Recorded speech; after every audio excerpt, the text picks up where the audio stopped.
Chapter 21. Kowani kept her head between her knees long after she and Ahsoka emerged from their meditation. Although the after effects were improving, she felt she had lost her ability to regain herself this time.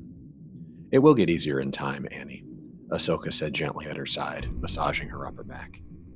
"Why do I feel like I'm reverting this time?" Kowani responded with staggered speech to keep her stomach contents secured where they were. "Because you poured more of yourself into the practice this time," Zar said, his voice echoing deeply. Kowani looked up, her mind lost in a mild confusion. "And now you grace us both with your presence." "Only to keep you on your toes, Annie," he said. Kowani scanned the cargo bay they had utilized for their meditation. As the hazy fog of reality began to return her sight, she could feel her brain spinning from the attempt and quickly closed her eyes again. "Zar is correct. You brought your emotion with you this time. Anger. That will cause disorientation upon reversion," Ahsoka said, still utilizing her softest voice. "Anger was unintentional, Ahsoka. I just can't help the confusion when you speak of the Jedi, particularly when you continue to recite that you are not one." Ahsoka was silent momentarily, breathing in slowly at Kowani's side. "Because I am not, Annie. I chose a different path." It was Kowani's turn for silence, as she searched for the right words to frame her thoughts. Sith, Jedi, Bendu. The terms raced through her mind. Dark side, light side. Mixing into internal chaos, a cohesive thought emerged. "But the galaxy did as well, Ahsoka," Kowani said as she lifted her head from her knees, opening her eyes slowly to focus on the Togruta. "You made a choice during a different time, one that made sense to you at that time." Kowani felt the words swimming to her lips as she focus became intensely clear. "Those times have changed, Ahsoka. I ask you, where are the Jedi now?" The words felt biting as they left her, but that was not her intent. "I do not mean to cause insult, only that you realize that your chosen path years ago has led you to its end. Choice is never ending, or so I've come to learn." Kowani could see that her words were having an effect on Ahsoka's expression, changed by the second. From composed confidence to scattered melancholy, outright contempt to unabashed understanding. Several times, Kowani sensed that Ahsoka was trying to verbalize something, but never uttered a word, and to her credit, never looked away from her. Although Zar was invisible to the eye, both in the room could sense his presence and location with deft precision. Kowani looked toward the spot where she knew he resided, as if wanting support for her comments. But he too was silent. Ahsoka's hand fell from Kowani's shoulder, only to trap around the Mirialan's right hand. "You are right, Annie," Ahsoka said finally, easing the tension Kowani's mind had irrationally built-in defense. "Those that remain are scattered," she attempted to continue through dry lips. "Ahsoka, I don't mean to sound harsh," Kowani interjected. I know. Ahsoka trailed off briefly. "It was not taken so, I assure you," Zar echoed. Ahsoka began to wear her soft smile to support the Zeltran's statement. "It is difficult to follow a solitary path in these times, and I forget that from time to time." Kowani blew out a breath in mild relief. However, the lingering emotions she had brought into meditation remained. "Ahsoka, you speak of purpose through the lens of others' perception." Kowani hesitated briefly before coming to the point she had been trying to make within the confines of the Force. "I can't help but think of Master Yoda, if you forgive me for a moment. But would he not simply say, 'Find yourself you must, if purchase you intend to serve'?" He couldn't stifle the laugh that followed it all. "That's one of the best imitations I've ever heard," Ahsoka said, almost falling to her side with her laughter. Even Zar echoed his report, which fueled the laughter anew. Kowani was the first to break rank, her laughter fading in her ears. "Again, I never intend to insult, Ahsoka. It's just that your focus on Ezra may be blinding you to the very task." She was a myriad of emotions. She realized as her laughter transitioned to a sort of sadness she couldn't explain. "We've encountered dead ends or counterintuitive speculation and intelligence for months. Maybe it's time to fish in bigger circles." The words were coming to her forethought, again faster than she could speak them. "Remove our nets from the pond and toss them into the oceans." Kowani was certain Ahsoka would understand her meaning, but had more to add on a personal level. "And my point about the Jedi, Ahsoka, it's not meant to offend, of course, only to state that with so few strewn through the galaxy, a redefinition of what Jedi even means is on the table." Ahsoka's smile remained as the words filled the air around her. "First, Annie, you will never offend me when you speak from the heart. You must see that." She began with her soft voice again, her words warm and comforting. "I have thought long on that very idea, Annie. At this point, what is and what is not Jedi has extraordinarily little value. Beginning anew will be the focus of another. However, although I do understand what you are saying. Luke, Kowani said as her sight glazed over. Perhaps, perhaps not. It is my instinct to agree with you, but that is a decision for him to make. Ahsoka responded as if distant from the conversation, without our intervention. She added after a breath, her own words sounding dulcet and mystical simultaneously, Kowani nodding in understanding. In the meantime, I feel it best to continue routing the Empire's attention away from Echo wherever possible, especially if it means we can do this galaxy some good in the process. And you don't think you're Jedi? Zar laughed in response. Ahsoka adopted a severe expression. I can't be, Zar. Kowani exhaled in exasperation as she had done her darndest to steer free of Malachor. Ahsoka, why you continue to rehash what you convinced Master Yoda you were free of eludes any practical sense. Did you not listen to him at all? Kowani was sure that would be offensive. I did, Annie, and I would rather not talk about it.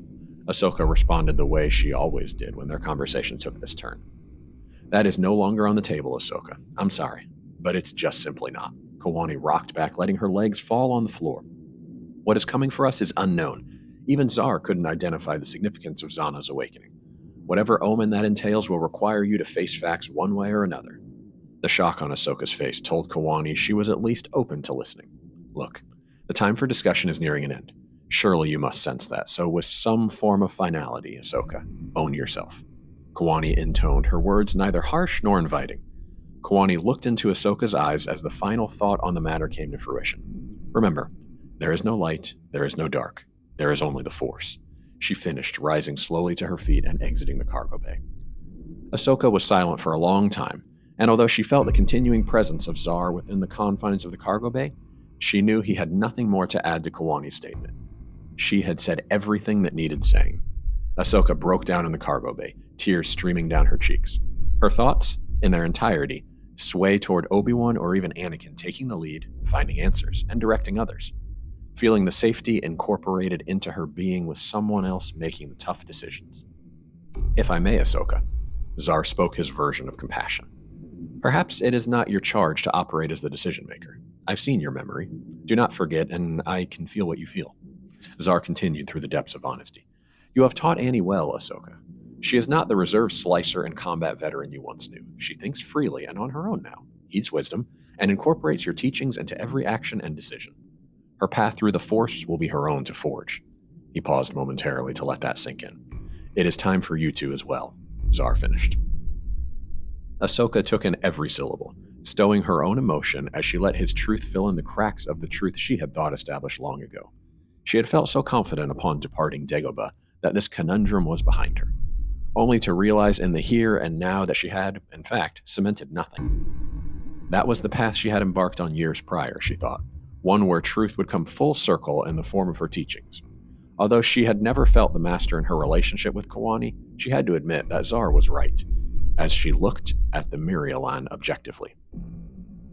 A chime echoing through the empty cargo bay broke her concentration and pulled her thoughts into the immediate present. Ahsoka, we've arrived at Iskalon, Rex's voice informed her over the shipboard comm. She raised her wrist comm to her lips. Copy, Rex, on my way up, she said, pushing herself up to her feet. She paused, however, before making any forward progress. Zar, you mentioned Zana's awakening. What does that mean? It means someone has either defiled her resting place or taken possession of her matrix. The two cannot be mutually exclusive? She asked, turning her head slightly. No.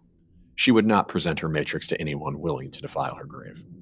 The comment forced Ahsoka to turn entirely.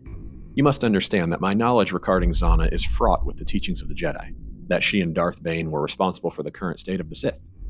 Then you must understand how important the conversation you just had with your apprentice was, Ahsoka, Zar responded. The return gave her pause as she tied the two elements together in thought. Choice. Or epiphany. Some things are greater than the sum of their parts. You are speaking of the Bendu, Ahsoka said, although she had intended it as a query. Her thoughts convincing her that she may have answered her own question with the statement. I am, was all Zar said in response. Is she a danger, Zar? Ahsoka asked. That depends on whom she bestowed her matrix.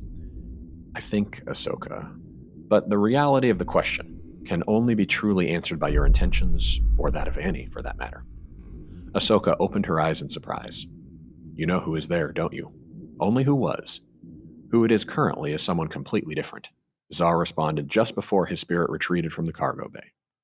Ahsoka could feel his retreat, elated that he didn't decide to take up residence again within her, but was mildly terrified that the retreat was from the ship completely. She paused in thought before turning to the main corridor, exiting the cargo bay, profoundly hoping that the retreat itself wasn't an omen of things to come, or that his spirit was simply looking for answers. She felt it was the latter, fearing it may be the former, as she walked through the access hatchway and into the corridor beyond. Liberator, 220.33 Beta, Rex said over the open comm channel as Ahsoka entered the cockpit, Kowani attacking her with an open-armed hug. Even R3 chirped his hello as he rocked back and forth on his ambulatory struts. Open pad 9-1. Clear to land, Liberator. Tab? The sentry asked over the static lace comm. Only fuel and rations, my friend, Rex offered, turning to the others in the cockpit with him. Kowani and Ahsoka nodded in agreement. R3, on the other hand, beeped and whirred wildly. Sorry, buddy. There's no time for an oil bath, Kowani said, patting his purple dome as she wrestled her arms free of Ahsoka. Why does their feed sound so bad? Ahsoka asked. Massive Imperial movements galaxy-wide. They're preparing for something, it seems. All Alliance bases are on standby, Rex said, turning to face her. Do we have any indication what they might be targeting? Ahsoka asked again. Rex shook his head in the negative. Some suggest reinforcements, others detonate redeployment altogether. Sentries at Ilum have noted the absence of SDs and have been in the system for some time. Ilum? Ahsoka voiced her anger at the mention of the system and the planet that were significant to her for reasons she held dear to her heart. The Imperial presence was significant the last time she was there, she remembered, focused solely on Kyber extraction. She did her best to repress the boiling anger that memory had induced. Anything near Ambria? Rex laughed subtly. So we have a destination after all. Ahsoka shook her head with a smile creasing her lips, comforted in the fact that the old clone knew her so well. Kowani flashed her smile as she logged in one of her favorite songs to the ship's intricate speaker setup. Rex, noticing the motion, said, Open framework. Kowani returned the smile tenfold. My thoughts exactly. As she pressed the play button, the cockpit, and for all Ahsoka knew, the entire vessel, was engulfed in the audio assault of deep penetrating percussion that threatened to slam her heart straight through her back and shatter her bones just before a melodic harmony accompanied the disturbance with a soft electric synth string instrument ranging up and down the scope of musical notes. Ahsoka felt she would never understand either of their tastes in music as she left the cockpit and wandered toward the boarding ramp, wishing time would speed up the landing process. In what felt like hours but was merely seconds, the ship came to rest beneath her feet. Ahsoka activated the ramp and decanted herself from the noise as a squealing voiceover was added to the chaotic sound, the intense humidity of the planet bathing her in its embrace. Are you having reactor issues, Miss Tano? The voice of General Madine spoke over the din pouring out of the Liberator, hesitant to allow his grounds crews near the vessel with an abrupt stop motion toward the men with fuel lines in tow. Ahsoka looked toward the man, then the ship. No, it's music, I think. By the stars. The general started as the music halted without warning. The sounds of the jungle surrounding their landing pad a much-needed reprieve as they filtered through the quietness. Watching as Rex and Kowani exited soon after, he began to understand and motioned his crews to attend to their objectives. I apologize for that, well, whatever that was, Ahsoka said to the man as she approached, met shortly by the others. I would ask that you refrain from entertaining any further thoughts of suggesting this facility to any more of that. General Madine glowered at the two, the symphonic orchestra of the planet's insect population relaxing all. Well, met General. Rex came to attention, saluting on the spot. Kowani responding in kind, but well out of jest. Sir, yes, sir, Rex finished, kicking out at Kowani's shin. Ahsoka rolled her eyes before addressing the General. It is a surprise to find you meeting us out here, General. I just wanted to confirm that Captain Larte did indeed make way for Corey. A lot depends on her success in that endeavor. She has, and she is in good hands, Rex confirmed. His time working with Lieutenant Naki had earned this man accolade. There's been no response from her after leaving Rada, so I hope you are correct, Rex, General Madine said, emphasizing the informal name of the old clone without reservation. We can spare additional fuel and rations for your own travels. Is there anything else we can offer you? A request, if I may, Ahsoka began, unsure how either Rex or Kowani would receive the request without prior discussion. I know it would be asking a lot of you, General, but would it be possible to assign Challenger to our sortie for the time being? She finished, Rex and Kowani swinging their gazes toward her with their mouths open. The General laughed in response, Ahsoka feeling the denial of the request without the words telling her as much. In fact, Commander Aturg suggested the same, or requested would be more accurate. He brimmed with elation as he stroked his beard. I will most certainly agree to this request. However, you must understand, then, that this will result in your actions falling under the gaze of Alliance scrutiny. I only add this because certain freedoms of action are removed under the authority of the Council. Ahsoka turned to Rex and Kowani, both nodding their agreement. She turned back towards the General and said, "We accept the terms." Joyous. Commander Aturg's gargling voice issued from General Madine's wristcom. Joyous rendezvous indeed. I do not know where your travels take you, nor will I pry. I will only add that if you require reinforcement, turn to me first. General Madine offered his counsel. Understood, General, and thank you. Ahsoka said as she eyed the crews withdrawing from the ship, their task complete. The facility is yours to recoup if that's what you desire. Unfortunately, duty calls at once, General. Back into the fray, as it were, Ahsoka responded.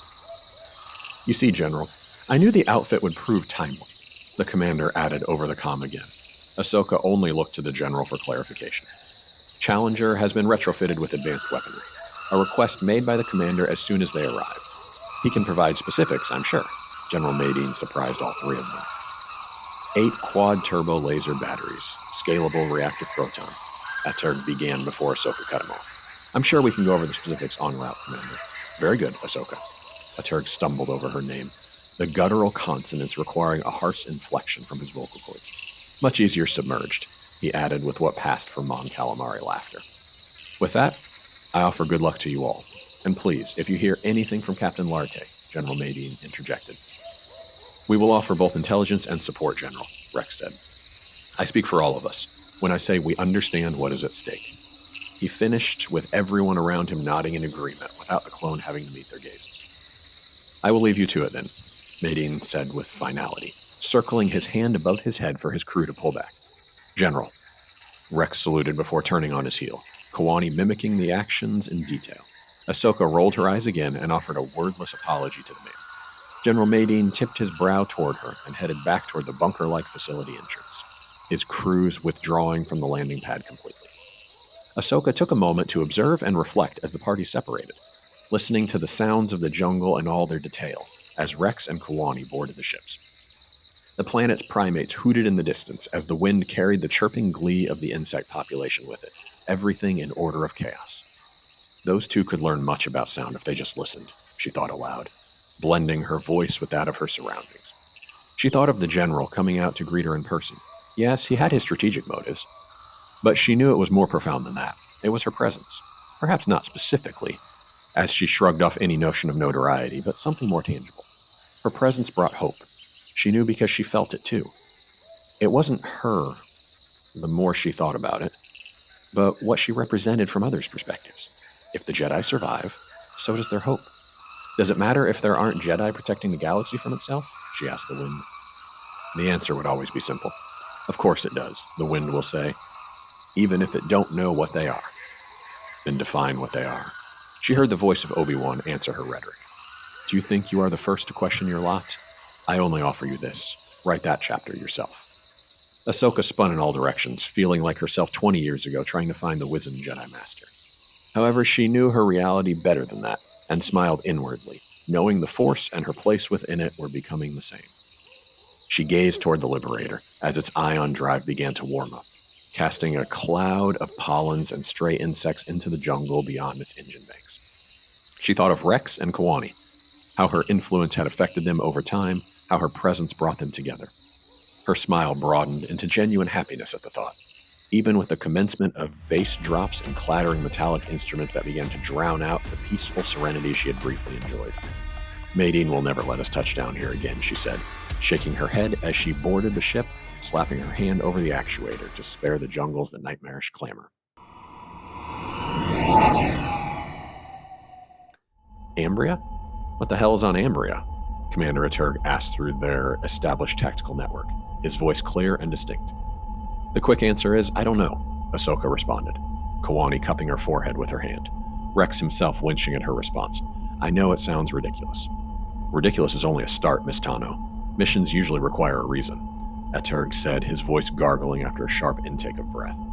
Not knowing what we're getting into is foolhardy at best. We will have to see what presents itself, Ahsoka said in response, Rex reaching over the cup and a hand over the console's microphone. Perhaps it would be wise to let me handle this, Ahsoka. He began pointing toward Kowani, even passing a hand in R3's direction, will understand your implications. He paused again to splay his fingers toward the transpirosteel before him. They understand fact. I take your meaning, Rex. You win, Ahsoka said, patting his shoulder as he sat back down on the subsidiary fold-out seat fastened to the wall behind him. Commander, we will hold position a parsec beyond Decant. I will forward the details from our navicomputer to you for reference. We will recon the planet's surface immediately after, keeping Challenger updated with real-time readings. Bring yourself in for close support, only on all clear, but hold a position in high orbit. If any threat materializes, burst quick salvo and head for, Rex relayed his instructions, pausing only to confer with the rest of the cabin. I need a rendezvous in case things go sideways. Lothal, Kowani blurted before Ahsoka could do likewise. Lothal, Rex repeated for Aturg's benefit. Sounds like a solid plan, Captain. We will engage on your mark. The commander responded, again having difficulty with the complex consonant sounds, but sounding much more relieved at hearing the plan phrased in terms he could relate to. Rex looked to Kowani, who only shrugged her response as she turned the music back on. Ahsoka was thankful that the volume was at least turned down. Liberator has the mark. See you there, Commander, Rex said as he throttled the hyperdrive yoke forward in his grip.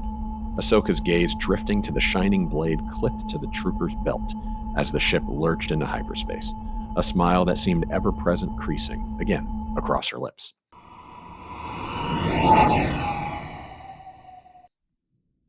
Kalla. Conda whispered the woman's name as he proffered the small cup of water to her lips. Her form rose from its resting state in a general quarters about the cruiser to take the offered drink from his hands. Thank you, Conda, she said before draining its contents, looking into the bottom of the cup to avoid his gaze for a moment longer. Kalla? He asked politely. Conda, it is the future we were able to perceive. Alone, we could navigate numerous paths the future could take. Together. She paused to find the right words. We can clarify specific paths that intersect our collective sights. She turned her eyes toward him, tears forming in their mahogany brown depths. You must not go to Ambria. Follow the rest of the settlement farmers, Conda, and look after Ketu. She couldn't proceed without tears streaming down her cheeks. Take care of him until my return. Please. Ambria? Conda was confused, but refused to allow the confusion to rule his thoughts. Kalla. She began anew after blowing a pent breath. As crazy as it sounds, I have feelings for you. She placed a hand around his arm with a gentle squeeze. I know, Conda. Did you not hear me? She wiped away a trailing tear with her other hand, leaving the cup lying in her lap. I do not understand my feelings for you, yet they exist. That is why I ask you to remain with the farmers. Remain with Ketu. Conda was silent a moment as the weight of her words began to sink into his psyche. You've seen my death, haven't you? I have. She didn't waste energy lying to him. Conda began to chuckle to himself, the look on the Iktachi's face turning dour, causing him to pause. No, Kalla. It's the improbability of this entire situation, the unlikelihood of this whatever it is. He swung his arms in all directions for emphasis. He blew out his breath, trying to convey to her the meaning of what he felt. I don't even know how much time has passed since Trunian. And life has a way of turning things on edge, twisting things in upon themselves and creating opportunities I would never have even dreamed. The words were coming fast for him as he stammered over them as well as through the attached emotion. I understand, Conda, she said, smiling at him. Sometimes the Force moves in ways too numerous to calculate, too vast to see. Maybe that is the case, then, he responded, wanting desperately to sound like a question, maintaining his grip on the newfound hope inexplicably present when he was close to her. Conda. She reached for his chin, but turned his head toward her direct gaze. If they come, we both die. He sat on the edge of her cot, unwilling to arrest his gaze from her, yet reluctant to ask the question she knew he wouldn't ask. Then he did something he could never have foreseen. He wrapped his arms around her back and drew her into his embrace, dancing his lips over hers as a shudder ran through her spine. There is always another path, Kalla, he said before taking her lips against his entirely. Kalla could only close her eyes as the blissful ignorance of random chance wove its way around her heart.